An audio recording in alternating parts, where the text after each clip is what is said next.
ક્યાં? યાત્રાધામ અંબાજીમાં દિવસ દરમિયાન ભારે ગરમી હતી અને હાલ જે છે યાત્રાધામ અંબાજીમાં વાતાવરણમાં જે પલટો આવ્યો છે.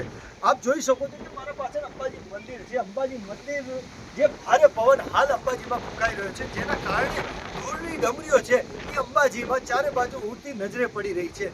હાલ જે પવન ફૂંકાઈ રહ્યો, ફૂલ જોશથી પવન ફૂંકાઈ રહ્યો છે અને જે વાતાવરણમાં એકદમ પલટું થયું છે, તેના કારણે વાતાવરણમાં ઠંડક પડશે છે. પણ ક્યાંક ને ક્યાંક જે છાપરા બાંધીને રહેતા લોકોને ક્યાંક ને ક્યાંક ડર બી છે કે હાલ જે પવન ફૂંકાઈ રહ્યો છે તેના કારણે એમને નુકસાન પણ થઈ શકે છે. હવે જોવાનું રહ્યું કે આવું ને આવું વાતાવરણ કેટલા સમય સુધી રહે છે. જેવી જે હવામાન વિભાગની આગાહી હતી કે જે ગરમીથી રાહત મળશે અને ઠંડક પડશે અને ક્યાંક ને ક્યાંક છૂટો છવાયો વરસાદ પણ પડી રહ્યો છે. તો હાલ જે યાત્રાધામ અંબાજીમાં વાતાવરણમાં જે પલટો આવ્યો છે, તો આવનારા સમયમાં વરસાદ પણ જે ચાટના પણ ચાલુ થાય તો અહીંયા કંઈ નવાઈ નથી.